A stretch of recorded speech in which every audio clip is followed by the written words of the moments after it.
Subscribe to our YouTube channel and press the bell icon to get the latest updates. Rana सांगा उदयपुर में सिसोदिया राजवंश के राजा थे और राणा रायमल के सबसे छोटे पुत्र थे। राणा सांगा का पूरा नाम महाराणा संग्राम सिंह था।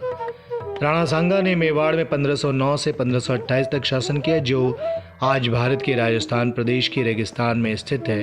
राणा सांगा सिसोदिया राजवंशी थे। उसने विदेशी आक्रमणकारियों के विरुद्ध सभी राजपूतों को एकजुट किया।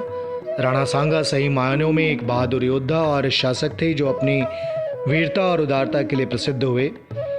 राणा रायमल के बाद सन 1509 में करमचंद पवार की सहायता से राणा सांगा मेवाड़ के उत्तराधिकारी बने।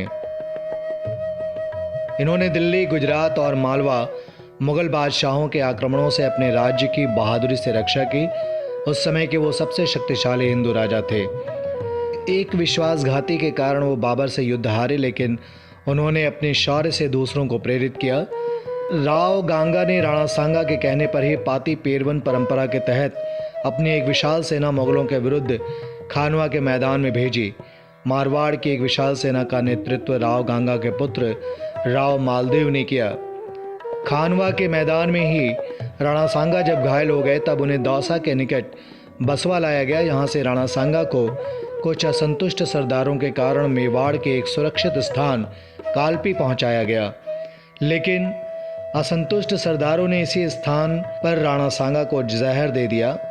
इसी अवस्था में राणा सांगा पुनः बसवा आए, जहां राणा सांगा की 30 जनवरी 1528 को मृत्यु हो गई।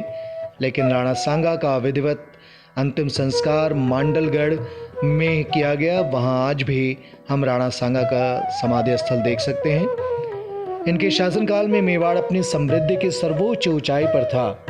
एक आदर्श राजा की तरह इन्होंने अपने राज्य की रक्षा तथा उन्नति की। राणा सांगा अदम्य साहसी थे। एक भुजा, एक आंख खोने और अनगिनत जख्मों के बावजूद उन्होंने अपना महान पराक्रम नहीं खोया। सुल्तान मोहम्मद शासक मांडू को युद्ध में हराने और बंदी बनाने के बाद उन्हें उनका राज्य पुनः उदारता के साथ सौंप दिया। यह उनकी बहादुरी को दर्शाता है। Subscribe to our YouTube channel and press the bell icon to get the latest updates.